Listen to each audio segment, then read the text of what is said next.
looking forward to being back at home against Kent State. Obviously, they're coming off a tough loss, as we are. Road loss, I think, at Western. Just got done studying the film here as a staff. And we've had we didn't get to play last year because of the pandemic. The game was called off. And so last time we hooked up was in 2019. It's that whale of a ball game. Obviously, everything goes through their quarterback, and Dustin Crum, phenomenal player, preseason player of the year. Offensively, they've done some, unbelievable things. They are a football team that is senior-oriented. They've got a lot of older guys.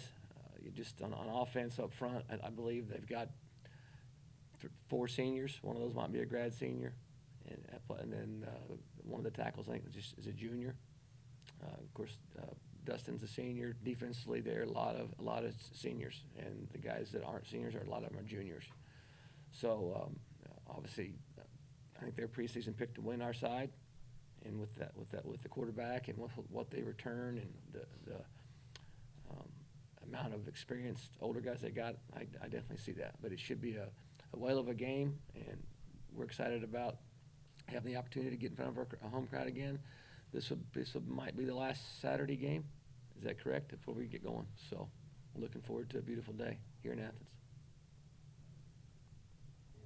All right, good. Coach, kind of pointing on the obvious, talking about, you mentioned Dustin Crum. He threw for over 400 yards against Buffalo 2 weeks ago, and then threw for over 200 yards in the loss to Western Michigan. How do you kind of counteract, and then, he's also good with the rushing too. How do you counteract, a guy who can, even in a tough loss like that, throw for over 200 yards and still have, legs on him too? How do you counteract that? Yeah, he's very difficult to defend. They are very RPO-driven offense. I think the stat I saw in the scouting report yesterday, talking with the guys on defense, he's 80% on passes under 10, and that's usually your RPO stuff. And they have a quick game. Don't get me wrong, but he's lights out on delivering the football in the RPO game. And as anybody, when you start getting the ball over 10 yards, your percentage is going to go down. But he has been lights out with the passes under 10 yards, and then he can create with his feet. I think in 2019, don't quote me on this, but if I remember correctly, I want to say he was their leading rusher, possibly in 19. And so when your quarterback's doing, delivering in the throw game, and then he's your leading rusher, that's problematic. Because you get too many guys in there in the box, and you're matched up. And their best wideout 14, Dante. I'm not sure how to pronounce his last name, so I'm not going to go there. But I think it's Dante's his first name. 14. He is dynamic. He can stretch the field vertically. He's got a couple of weapons out of there that he has access to. So stopping him totally, Western. You mentioned, they finished with their backup guy, who's also talented. Watching the film, but they were able to get to him pass rush wise. I think that's where Western Michigan has been different than everybody they played. And Kent has played a very challenging schedule, as ours has been. Everybody in our leagues, their non-conference is challenging. Okay, but you look at Kent, and with a couple minutes to go in the game, at Iowa, at Texas A&M, it's a touchdown game. We were able to hang around, Syracuse, and those scores they pulled away versus Kent. My point is they were hanging around. Western's really the only one that they got after him. It's a tough third quarter for Kent State, and again the pass rush, they sacked him, and then their offense was able to go out and put touchdowns on the board, and the score got what it was at the end, But it was a tight game. Again, we've been grinding on it since Sunday, and it's a tight ball game. And then the third quarter happened, and it was a sack, 3 and out. They got him. They scored. Sack, 3 and out. They scored a touchdown. And then 4 or 5 plays, and they had to punt, or another sack, and they punted the ball, and they got another touchdown. And that's 21 points, and Kent was able to keep up and to get to the score what it was. So defense will have their hands full. We know that. Hopefully offensively we can, stay pace. We're going to have to do our own deal. In 2019, it was a back-and-forth game, down to the wire. I've been very clear on our games in our league this year, what they're going to be, and I'm not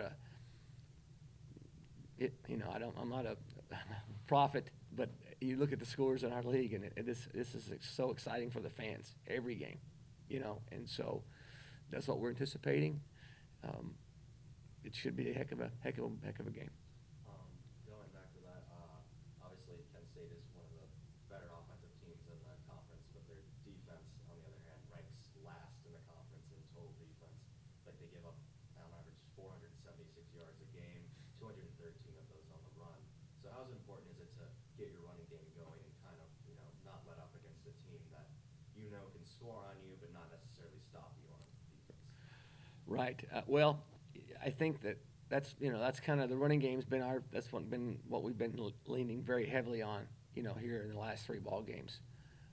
In my time here, everything goes through the running game in the play action pass. That's kind of where we live, and we're gonna have to find ways to run the ball.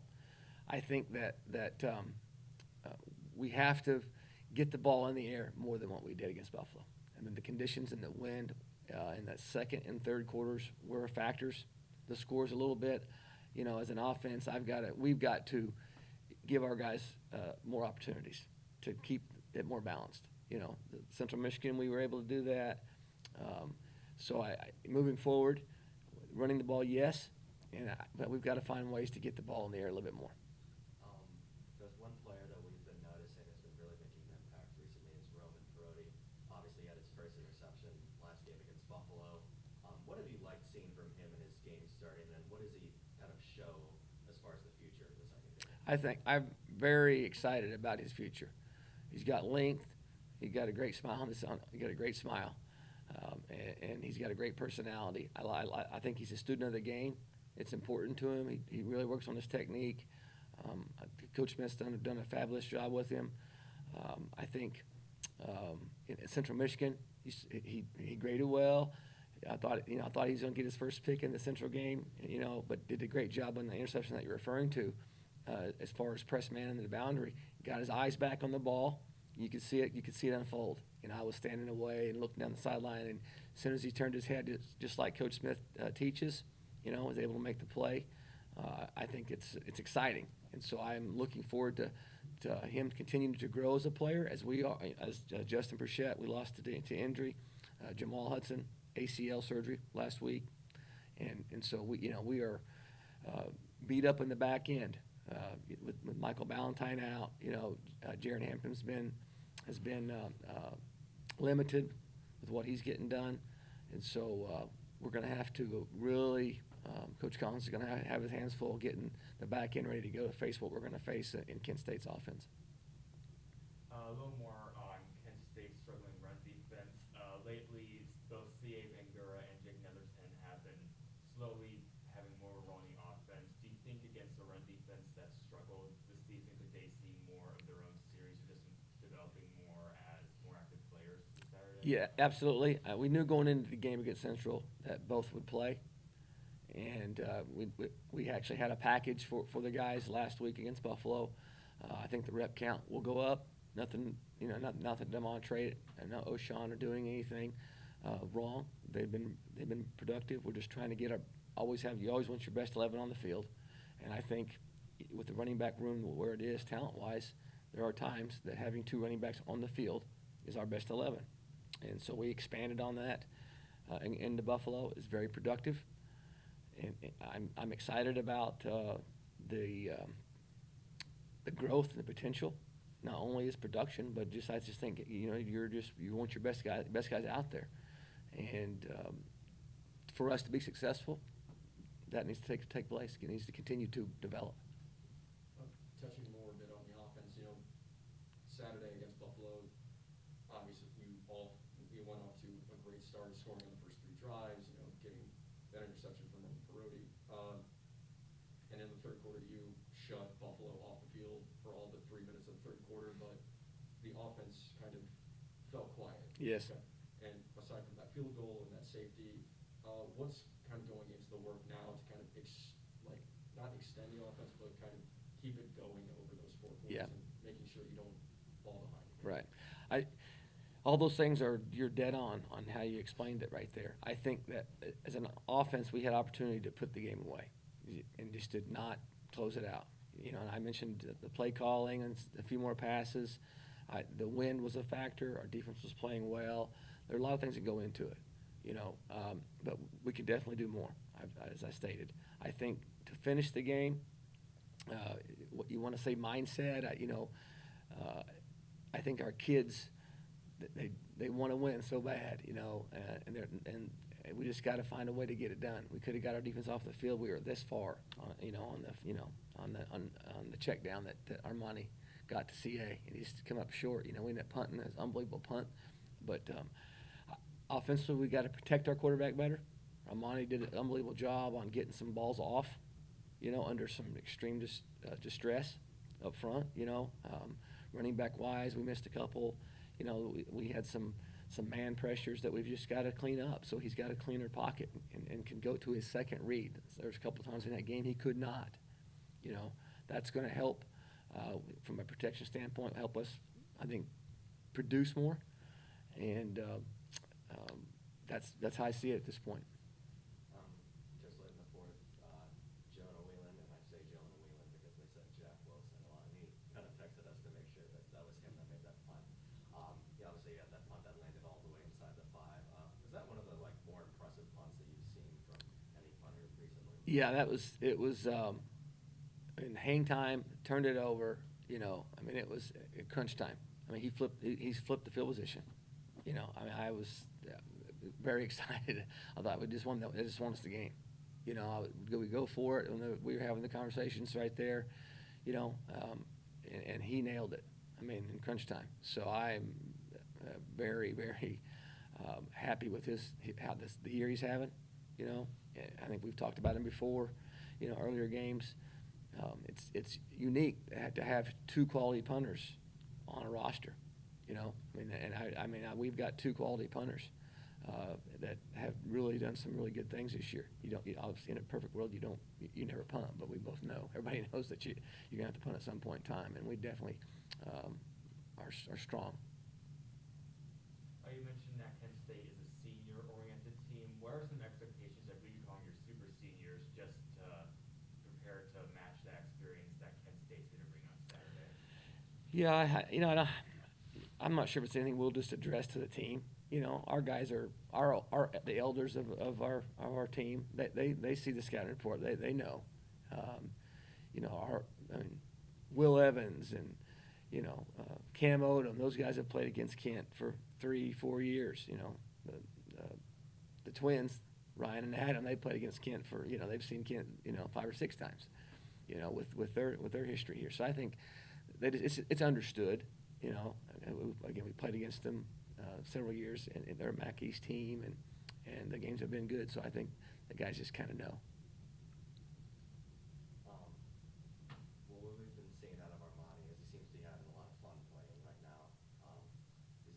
After every touchdown, he seems to be very high. He's always talking to the defensive backs to let them know that he scored. Obviously, that 99-yard touchdown run had to be really fun. So what have you just seen out of Armani and his kind of change in attitude? He seems like he's a lot happier running this type of offense. Right. I'm very proud of him. I know that he's a competitor. He wants to win. He wants to play. That's part of the reason why he chose Ohio. From coming from UNLV, and I know that just as a competitor, you want to play every rep, and just particularly after the Northwestern game. He didn't get a lot of reps. When we were going with Curtis and he a lot of guys would have just you'd see it in their body language.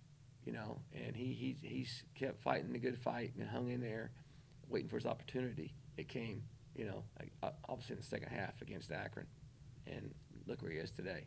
So he's done some really good things. He's got to get some things cleaned up, but he is smiling, and he better not be talking he better be talking to our guys, not the opponent. But I think his competitive nature is what fuels him, and he's definitely got a unique skill set, and we're trying to use that skill set to give us our best chance to produce points and touchdowns and win games. Speaking of another super senior, on that 99-yard run, not many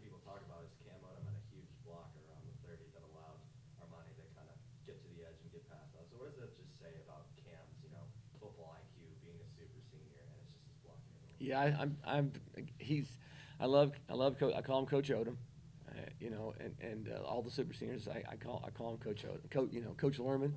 I appreciate those guys coming back. They basically put their lives on hold to play for this university, and I'm very proud of that.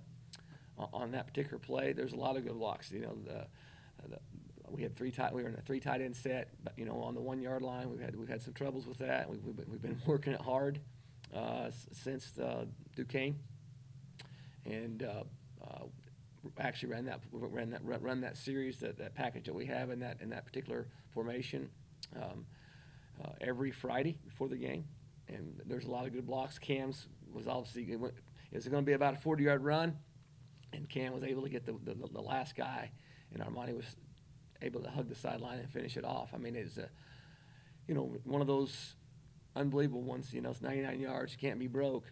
I think someone said it may be the longest run in NCAA history by a quarterback, possibly. I think that's probably right. You don't do that without some block. O'Shawn Allison had an unbelievable block, and I will throw this in there. I do not think anybody touched him. And you think about that. I mean, I don't think he got touched. I'm not saying that he didn't do anything. Don't get me wrong, but I mean, it's 99 yards and no one touched him, and nobody fell down. It was blocked very cleanly, and he had this tool set, to finish it off. It's pretty remarkable.